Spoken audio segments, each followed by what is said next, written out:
Hey, everybody, welcome to the Self-Publishing Podcast. I love that I don't know what to say anymore without that. I still haven't gotten Yeah, used to the it lack after of like an two intro, dozen, the it's totally intro. ruined you. It's just it's It, ruined it, your it opening. is. I don't have that sort of throat clearing thing of where I get to explain what the show is about, and so anyway. But we're here, and today we're going to be talking about writer's block because nobody contradicted me. I said, "Do you want to do writer's block?" And you guys didn't really say No, yes, but didn't really well, say you no. You just didn't have a so- competing idea. That's all. No, I actually like the Right. idea because I think it is, I mean, we always call bullshit on writer's block, which I still do, but I think that it's because you don't know what to write. Like you don't know, it's that preparation. And so I know we've struggled lately with Devil, and including our really awesome morning meeting this You're morning. struggling with the devil too? Yeah, yes, he's Pete's in my running with him. But again, what did that come from? It came. Are you from, delving right into the topic, or are you just giving an overview? Oh no! Well, I was just justifying the topic. But anyway, I think it's a great topic. I think it's something that even writers who don't struggle with writer's block per se sometimes have to deal with, and I think that it's great to kind of cover that. It's And an also- essential topic, and I don't think we could talk about it too much as long as we're hitting it from different angles. And also in our Ask Us Anything hangout, we did that last night as we're live, and Dave said, "Is there enough to talk about there?" And I said, "You're forgetting that one of us is Sean." And so that's I always forget that. justified the whole thing. Just a quick update. We promised this time with our crowdfunding campaign that this wouldn't become the Kickstarter show. That's what happened with Fiction Unboxed, and we have iterated and optimized past that, where we aren't going to try and beat you to death with our campaign. But I did. Oh, we're halfway how there. appropriate. Kickstarter gives you a.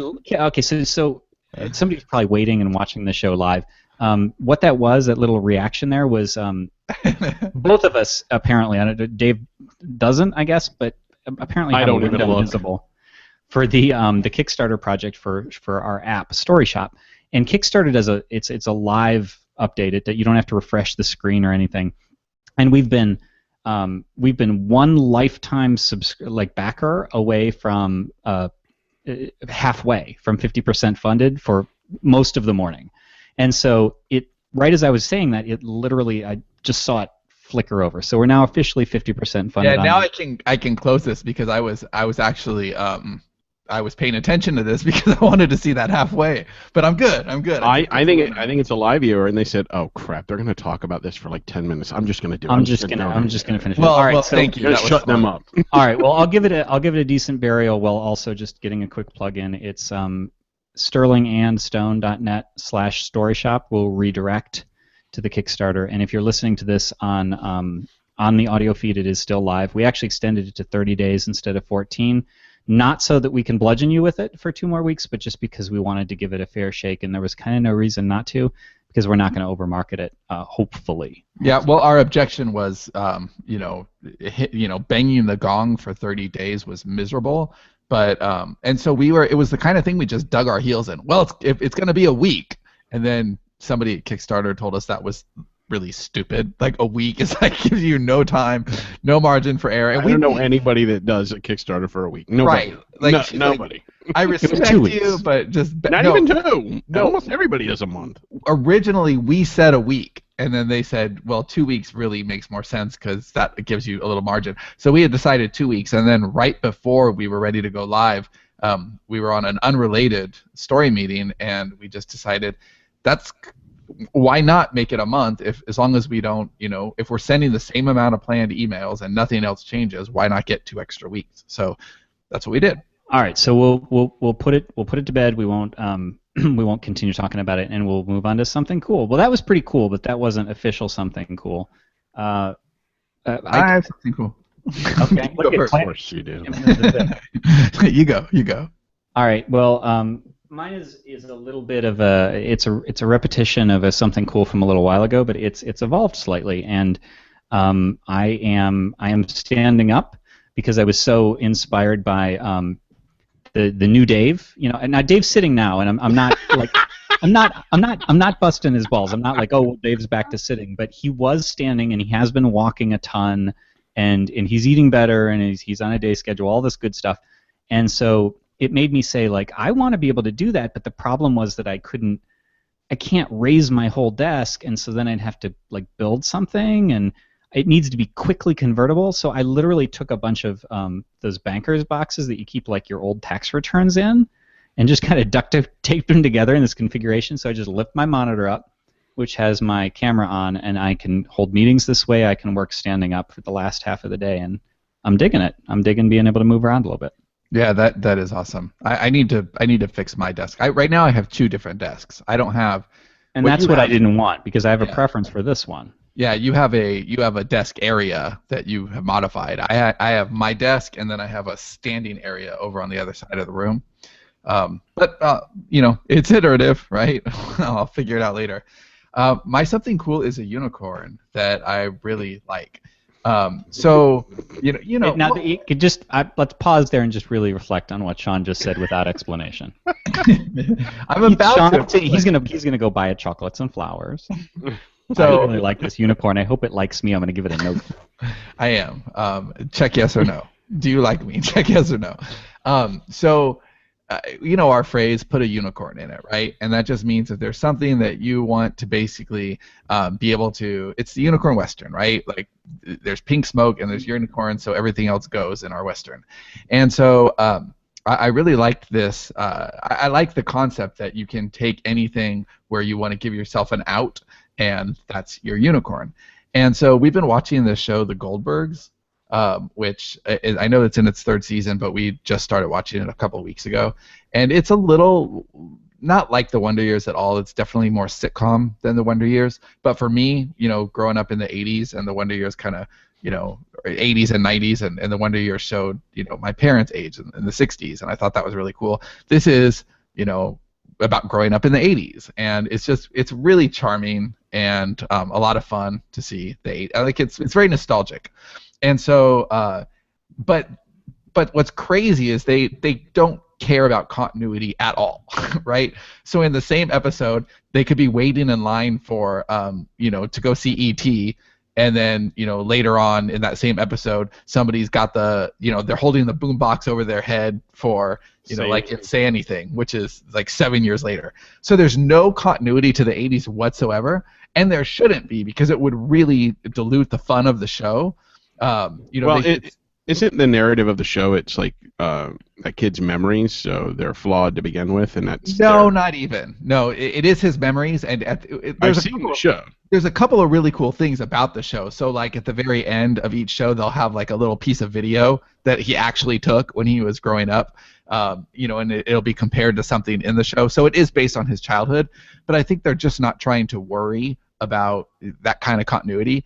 And so every single episode begins 2 ways. First, it says in the 80s, and then it'll say something about the way it was in the 80s compared to the way it is now. But then shortly after that, it'll actually start into the show, and it'll say it was November 3rd, 1980 something.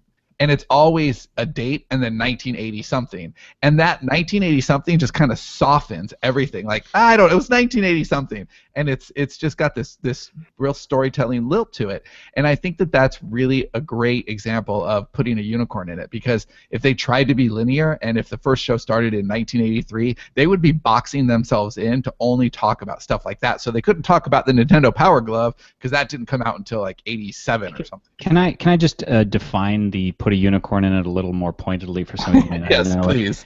Basically what that means, first of all, it's a reference to Sean and my unicorn Western, and the joke started when Dave objected to all the research that would have to go into doing a Western, and so long story short, our argument was if we put a unicorn in that Western, then we didn't have to worry about anything else being inconsistent, because we could say there's a motherfucking unicorn in this. Didn't I say, well, why don't you just put a unicorn in it? Like, yes. Trouncing reality completely. I don't remember. It's much like a game of telephone. And I think it was all. So that clip does end with, "Go ahead, write your unicorn or write your Western. I bet you'll put a fucking unicorn in it." That's no, you've distorted it. It just, he says it's not quite that, but it's close to it. And he does say, write your fucking Western, and maybe it was 1980 something. That's all I know for sure. But my point that's is exactly the point. It was my point is that if you put something in a book that allows you to, it's a pressure valve. It's like, okay, well now I don't have to worry about it because there's a unicorn in it, and so that's become one of our expressions. And I don't want to beat the dead unicorn by telling a whole other story, but we just recently did this in a story where we had this complicated problem. We were going to have to rewrite extensive sections and move things around, and I said, no, just go back and insert, like, put a unicorn in it. And I won't give the details, but the point is Sean inserted literally like a sentence. It was 2 sentences. And then the rest of it didn't matter. It was great.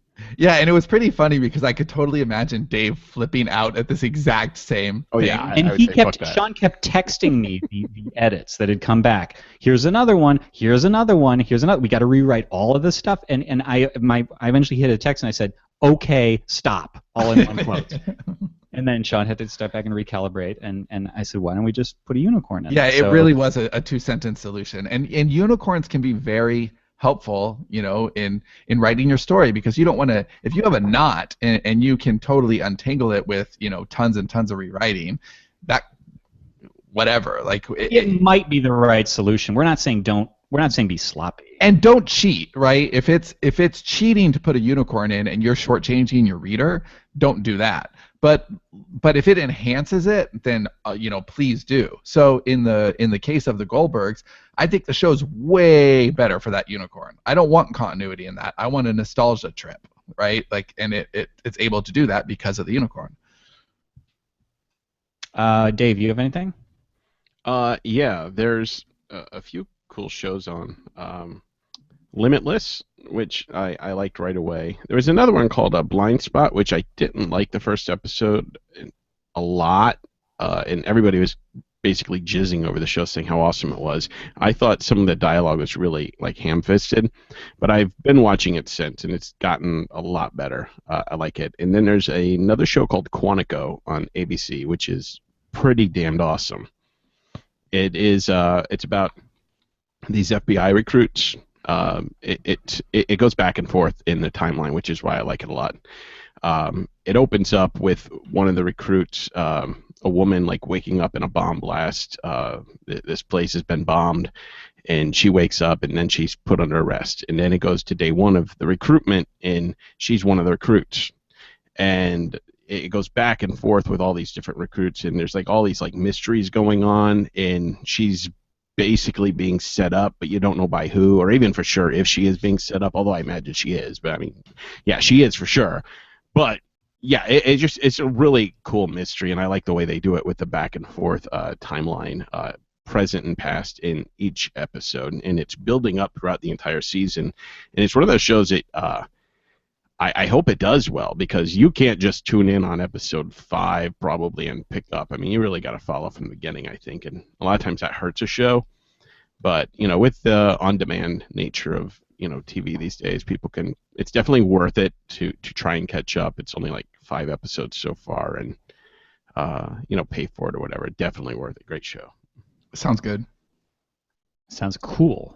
Yeah, but it's also one of those shows that I want the whole season all at once. I'm like, why can't this be on Netflix? Yeah, see, that's why I don't watch anything until there's a season out. Very few things anyway. I'm spoiled now. Like I really like being able to binge. All right, so why don't we move on to the topic, which is writer's block. And I think that we're going to talk about this in kind of a roundabout way. I mean, I guess we'll see what happens, but the reason that I got the idea to do it is because I've been having kind of a hell of a time writing this new story that Sean and I are working on, and I would absolutely not say I'm blocked. Like if somebody said, "Are you blocked?" No, I'm very much not. Well, blocked. also to be fair, this is our most complicated story probably ever, and we started it on literally the first day of production was Kickstarter launch day, which was great planning because you can't pay any attention. Right, like you're waiting to pull the trigger, and then you're waiting to see all that early excitement. Like that's exciting. It's very hard to focus on a story when that's happening. So, but it was the catalyst for this topic. So I think we'll talk about more classic writer's block, which I think I don't know how Dave feels, but Sean and I think definitely still call bullshit on most cases of writer's block, and just what to do when you can't get words out. For me, I always think it comes down to a lack of preparation or a lack of excitement, and I think that we've seen that with Devil, right? It's preparation. Like we had to really prepare for this, because it was one of those. It's a narrative that's really complicated and could very easily get tangled, which we're usually not that timid about, because I figure if something happens, we'll unravel it later, right? We can get into the story and we can usually figure something out, and either through unicorns or reverse salting or whatever we're going to do, we could figure it out. But this one really needed to be neat ahead of time, and so Johnny was having some hard mornings, not just because of the Kickstarter, but because the narrative really needed to be into place so he didn't set the wrong things up. There's a few pieces to that. Actually, so basically, just to give some more context, Devil May Care is the book that I'm working on right now. It is, we call it it's the spiritual successor to last year's Axis of Aaron, and what that means is a fancy way of saying that it's like that book. It's not a sequel in any way, shape, or form. It's not related at all. But last year we wrote this book called Axis of Aaron, which is our literary book. And that just means it's the opposite of commercial. We wrote this because the story intrigued us, and we really just wanted to write it. We wanted to. It was kind of a case where we just wanted to create art, and we wanted to tell the story. We had no illusions about how well it would sell, and we were correct. Like, this is the one where we've said a few times that in just about any given hour, Invasion sells more copies than Axis sells in an entire month. And so when we wrote this, when we started outlining this, it was with the same sense of enthusiasm. It was like all we want is for this book to be better, for us to feel it's better than Axis of Aaron. It will not be a big seller. We don't have to worry about commercial appeal. And so the usual things that I pay attention to, I pay more.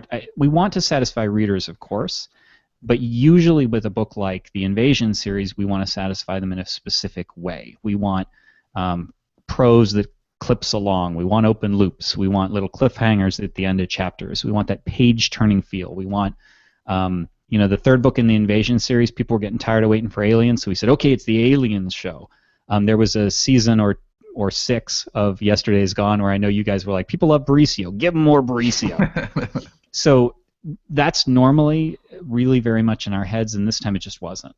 And we allowed tons of time for this, too. I think that we probably have about time and a half of what we anticipate that we will probably need, and we still anticipate it going slow. It's funny. It's just Axis was the same. Axis was our least financially successful and most expensive as far as production title of last year. And this is the same. This is our most expensive project and will make us the least amount of money. We're taking pretty much an entire quarter to write it. Yeah, but it's emotionally satisfying.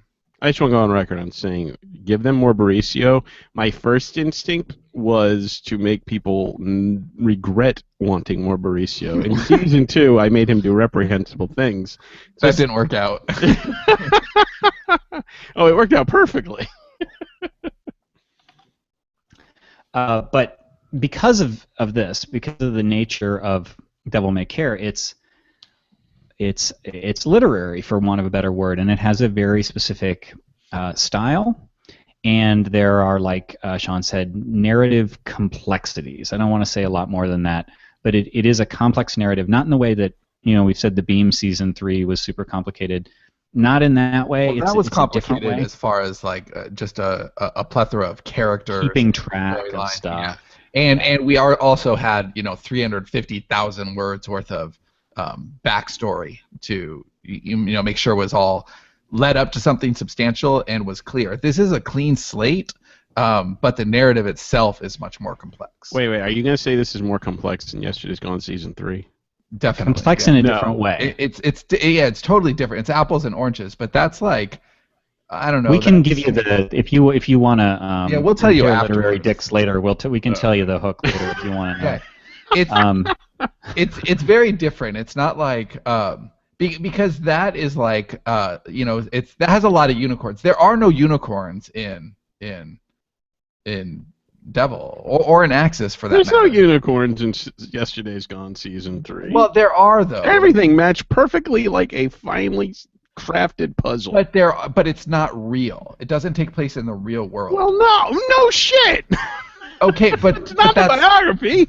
But that's the point. Are you doing a biography? When something takes place in the real world, you can't bend the rules as much. Like All right, okay. there are things that you can, right? So we have narrative complexity, but this actually could there's nothing in here that couldn't happen. Yeah, you'll understand when if we tell you about it later, Dave. But it's the sort of thing where if we don't. The stuff that I was going to write this morning, if I don't position it right from day one, it screws up everything to follow. So normally we say we'll just kind of go and we'll figure it out, but we need to know where in the timeline we should be starting and what should be established. And normally we kind of want to know what has happened before and after a story, or what about the characters might just not be explicitly said, but it doesn't matter. It's not integrally important. Like it doesn't determine the story. Christopher Nolan. What'd you say? You guys are doing some Christopher Nolan type stuff. Sure. A little bit. Does he do that? Oh, he does a lot of complex shit. Yeah, it's layers within layers. Yeah, for sure. I totally see what you're saying, and yes, and I take that as a compliment. Well, so the point is though that with all of this, it was very hard writing, and when I say very hard writing, I am a fast and prolific writer, so I wouldn't give word counts, but let's just say percentages. I wrote this week 2 days worth of stuff rather than 5 days worth of stuff, and that's down from an accelerated pace that we were doing before. There were days in the last month or so where I wrote this amount of words in a day, and so it's percentage-wise, it's very slow, and the way that it happened was the first day was Kickstarter launch day, and I got literally a few paragraphs. It was just embarrassing. They were awesome paragraphs, though. And the second day, I did much better. I hit maybe a quarter of or half of what I should have done. And then on Wednesday or Thursday, I had a really good day, and I did a full complement, and that was really nice. But I had missed so much of the rest that I already felt behind, and I went today and I was going to hit it. And I sat down and I was trying to work the stuff out, and normally, a lot of times I'll need Sean's help to untie a knot, and then usually we pause, we switch to a B story, and I write that for the day, and then he catches up, and then we have a meeting. But this felt like, okay, I just need to run some stuff by you to make sure, but you need to verify it before I start. I don't need your help to figure it out. I just need you to say, okay, that sounds good. But every time I do that, I interrupt Sean's flow hardcore. And so he's like, well, can you wait to this time? And I'm like, well, yeah, I can. My flow's messed up, your flow's messed up. And so what happened was we ended up in a compromise where nobody won, and we both messed up each other's flow, and then I gave up. So like marriage. Anything.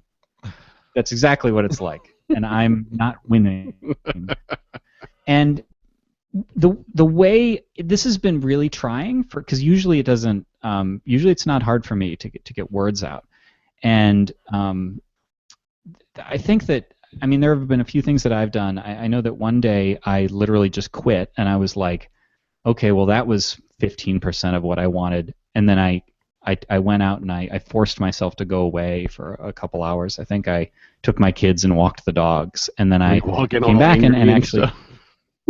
No, I forced myself to forget it, and then I came back and was able to churn out a lot of words. But the point is, you just have to keep pushing. I'll stop talking for now. I can give other examples. Dave might want to talk to this too, because the actual method is so different. But I think writer's block is something I wouldn't even. I think Dave's been writing long enough now that you don't even call it writer's block, right, Dave? It's just I just call it another day. Yeah, right. It's just it's struggling with the narrative, and we were talking about this on our last story meeting on Monday, just how it's that is a very accepted part of the process now, and we just have to account the time for it because Dave will write and write, and then he'll say no, that's all crap, and then he'll start over. But when he goes through it again, he really knows the story. So and I would argue that's actually the same thing, right? It's that pre-production process. His pre-production process is just different. Well, yeah. Well, specifically, we're talking about book 2 of this series we're doing right now, and they're shorter books. And the first book went at a pretty good pace. I had a good feel for that, at least that I remember. Sean might remember it differently. The second book, we had story meeting, but we didn't have like a pre-production time before like, usually we'll like spend a few weeks before we do a story and get stuff ready. This was just, go right to the writing. And we had one story meeting, and I had a good feeling for where the story was going, but I was writing in a couple weeks in, and then I got sick and I went to the hospital, and that whole thing happened. And right around that time, I was looking at what I had, and I was like, I don't like this. I don't like it at all. I need to basically start almost from scratch for this second book. And I went back and rewrote it all. Told Sean, I'm missing the deadline, but you'll have a better book for it. But how much faster was it to write the second time after you wrote the first one through? I think I wrote it. The first one I think I spent, because I think a total was 5 weeks. I think, or maybe it was 6. I don't remember. I had gotten about 3 weeks worth of work done the first time around, and this time I think I got it done in 2 weeks when I started over. Right, and the whole thing, right? So yeah. That's amazing to me, because what that means is it's the same thing. Like, that's a really fast pace that second time through, but you needed the pre-production. You need that time to know what you were doing. Yeah, I really, for me, I really need to write the rough draft, and not even just plan it out with beats and stuff like that. I need to see, planning it out with beats is one thing, but actually going through and writing the story, because me, I'm more pantser than plotzer, really. I'd say it's like 75-25. Even though I write, beats and, I'll plan a lot of stuff out, a lot of times I deviate completely from that, because I think a lot of times my first instinct for a story is almost cliched in how I think, and I like to, challenge myself once I get into the story and kind of change things up a little bit. So what I ended up doing was the pre-production, like you're saying, more prep. I spent today. I didn't get any new words out, but it's hard when you measure your progress in terms of words to give yourself credit for progress that doesn't amount to words, because all I see is there's this big word total, and it's sort of a double. It's kind of damned if you do, damned if you don't, because we've allowed a really, really generous amount of time for this so that we won't feel rushed. At least I won't feel rushed. And so I feel rushed in trying to maintain the cushion. Like, if I don't go faster, then it's going to feel rushed. Like, so I'm rushed trying to keep it from being rushed. And so, but that said, I actually did spend a good amount of time today writing down stuff and diagramming some things, the way that things would work, so that I am more prepared and kind of eager. Like, if I have a window, and it's if I don't start writing by 7:30 in the morning at the latest, really, then it's forget it. Like, just I can't start after that. But I can't start then. So I wasn't going to get any in, but I'm eager to get up on Monday and work on this, because now I know. I spent a lot of time, okay, well, this is what's happening now. These are the things that we know for sure. This is the way that this narrative works and this narrative works, and just spent a ton of time making notes. And I think that sort of thing is a really, really good way to figure out what you can, what you want to do when you get back to writing. Yeah, I think that if you look at any of the people who, boast that they don't, and I don't mean boast is a bad word at all, but boast that they don't really suffer from writer's block, or talk about these, really high word counts, like, Chris Fox, who we had on recently, or Monica Leonel, right? Or I think her name's Rachel, the 2 to 10,000. I think it's Rachel Aaron. That right? Yeah, that is what I was thinking. Okay, so Rachel Aaron. 10,000. Yeah, all of these authors have the same thing in common, and that's really fastidious pre-production, and they just don't go to the page without knowing what they're going to do. And so I think that accomplishes two things. It really does help you write faster, but it also ensures that you are just flat out writing. And that also gets your book cover done.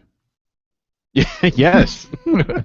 Wow. Wait, is that it doesn't? No, you don't no. take care of that? No. Oh, If well, I was hoping it would just happen, because now I'm really Magic. kind of screwed. Yeah, I mean, I've been counting on that. I have $299. I'm really afraid of losing everything, and I just figure there's really kind of nothing I can do. I've And done you- my ayahuasca. And you have book covers block, right? Is that it? I have book covers block. It's too difficult, and sometimes I sit down and say, why won't it happen? Johnny, you're very lucky today. You want to know why? Yes. Are you going to Because- say yes? Yes. because there are folks at 99designs.com/SPP, and they have teams. I think zillions of designers now. Is that it? Zillions? Well, you established through several ad reads that it is zillions. I think that we could go back and as far as precedent is concerned, zillions has been thrown out a lot. Oh, okay. So we gotta go higher. So I huh? think we're good. I think that we're good. It's probably grown. It's probably like a zillion and like 50. They're cloning them now, I hear. Anyway, they have a ton of quality, awesome designers that will create a book cover that is perfect for you. And you know, the best part is this isn't one of those things that's going to cause you a headache. This isn't one of those things that's going to take forever, like your planning time and maybe your writer's block writing time. This is immediate. I mean, this is like a week, maybe 2 weeks at the most. You go from contests, your idea, to a bunch of awesome covers to choose from, and there's nothing quite like it. I mean, it is seriously one of the best things out there is 99 Designs, because you can rely on getting a quality book cover that looks just like the other best-selling books out there. We've had a ton of people email us, and you know, they laugh at our funny ad reads, and they say, well, you know, I actually went and used them, and I got a great cover, thank you. And we thank you. There you go. So if you'd like to get in on some of that action and get past your cover block, start your custom design today by going to 99designs.com/SPP. And if you use that link, you'll get the Power Pack upgrade valued at $99, and that'll get you more designer time and attention. And you get it for free because you're a smart person who's using the 99designs.com/SPP link. So thank God. But the only thing that I'm really concerned about is losing everything. You didn't cover that. Yeah, you don't lose anything. You don't like the designs, you walk away. It's that. Will you lose your writer's block? You may, and just having this thing taken care of helps you think more about your story. You don't have to worry about your book cover; it's in good hands. So there you go. Continue as if I didn't interrupt you, because of course I didn't interrupt you. That was just a natural, organic part of the discussion. Yes, it wasn't at all a sponsored ad read, was it? No. Wait, yes, it was. It didn't sound like one. So I mean, I actually mean that. well, let's hear the.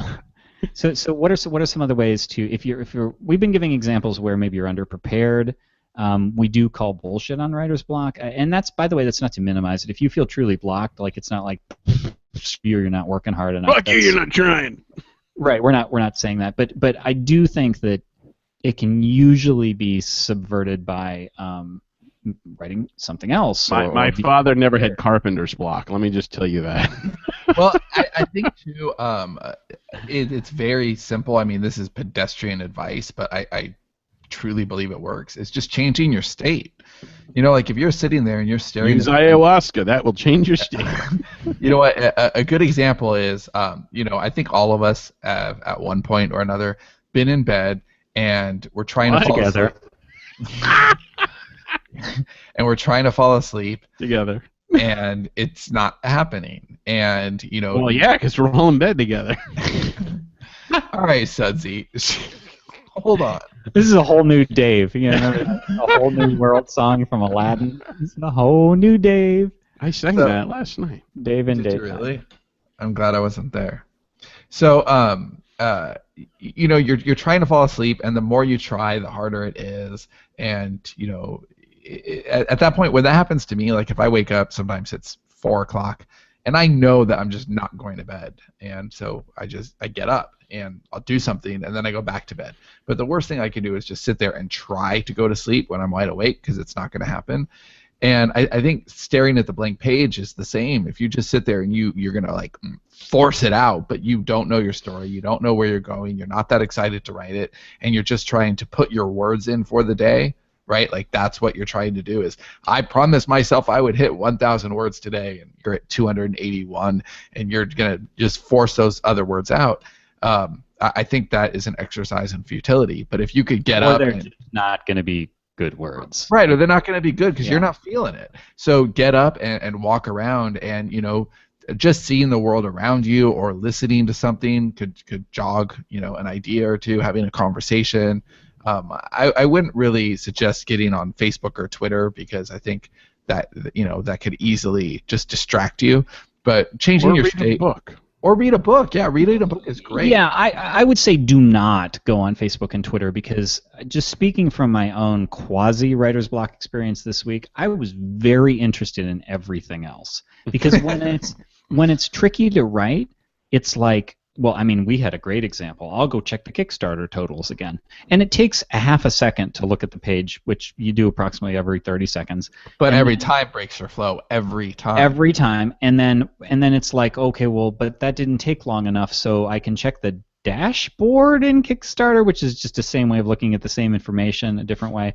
Or I'll check my email again, and I had a rotating I wonder what's going on in Slack.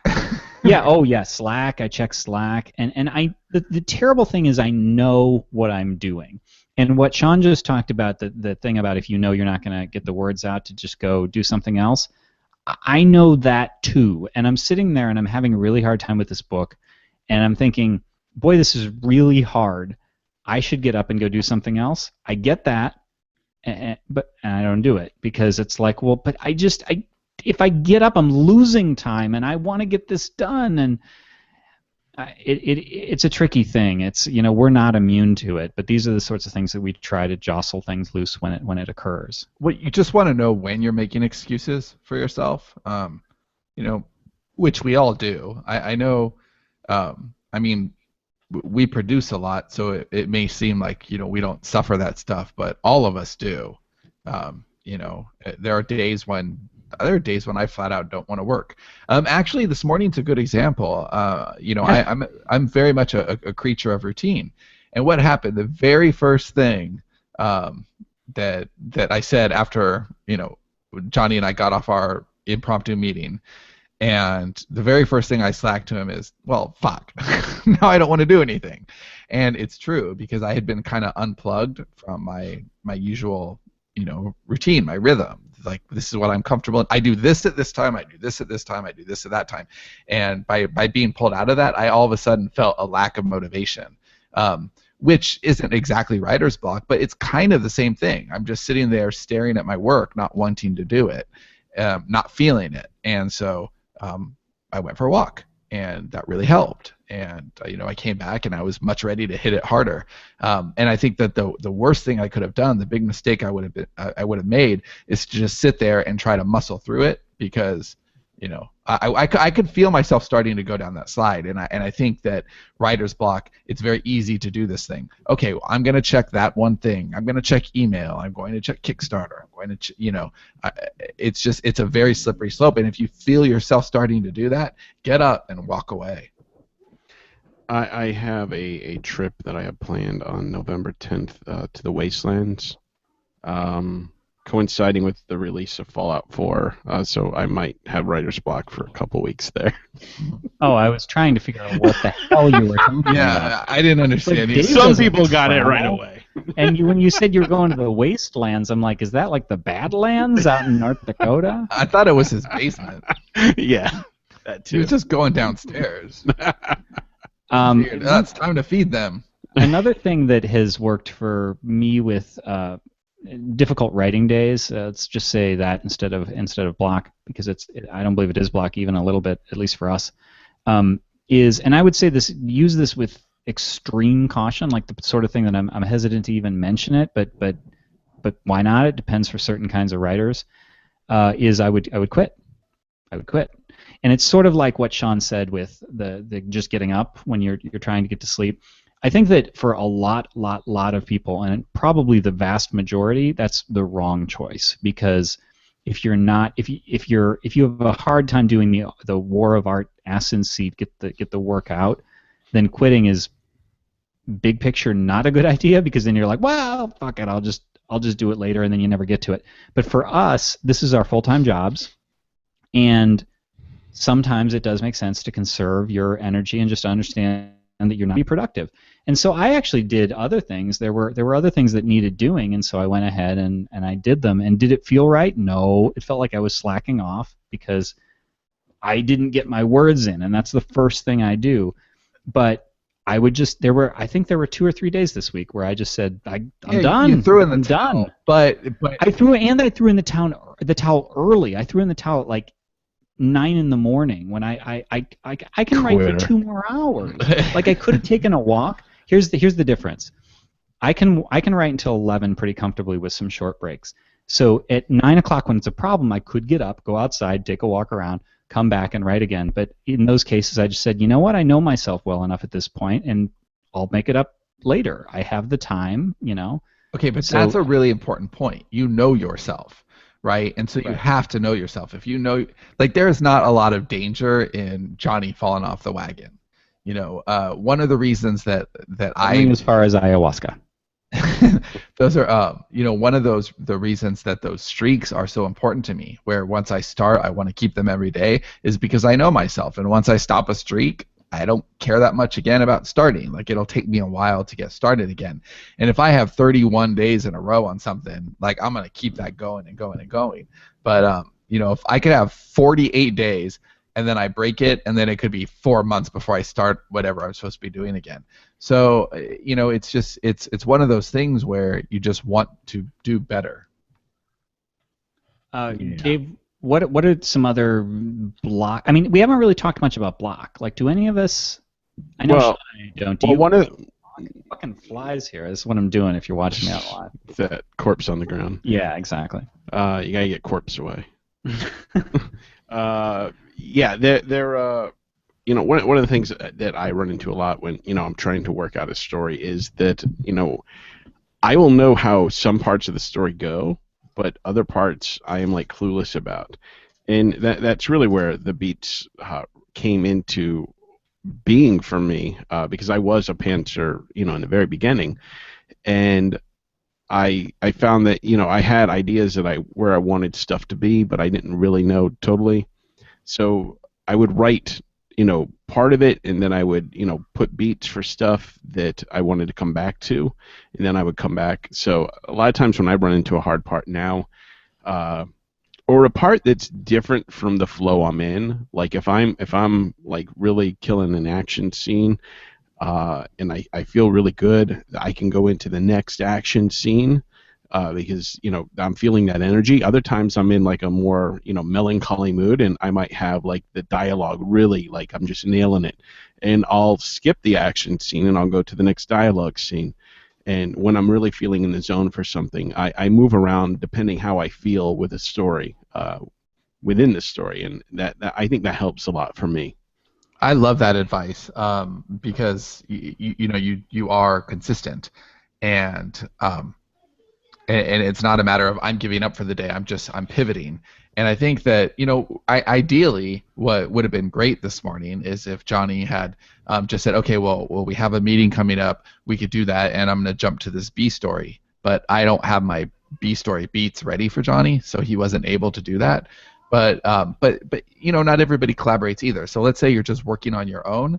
You know, maybe there's another story that you can start to outline or diddle with. You know, if you only have so much time set aside and those words are not coming, rather than being frustrated that you're blocked, you could maybe start outlining something or thinking about something else. Right. Let it marinate, so that when you come back to the page, you're excited and you're there. You know, really start thinking about what you're going to write tomorrow. I think go ahead, Dave. I would totally do, if I was writing alone, I would totally do that, because, you know, like we talked about last night, like, I always want to be writing the thing that I'm not writing, because, like, and I love the idea stage so much, and the writing stage for me is like difficult. That's really just like, paring it down and crafting it, and that's the harder part. The idea stage I love. If I were working solo, I would be completely like, I would have 2 or 3 stories going on at once, and I would just jump from story to story depending on my mood. Yeah, that's what I love to do. I think part of what Dave was describing, I think you guys do this though, even if that isn't what you meant, is skipping to maybe different scenes in the story. Yeah. I actually can't do that, and the narrative of Devil is actually, it would be stupidly easy in a way that I don't want to detail to write a different part of the story. Like, it kind of absurdly fitting to this story. It would have been very, very easy to write another part. But that's not how I write.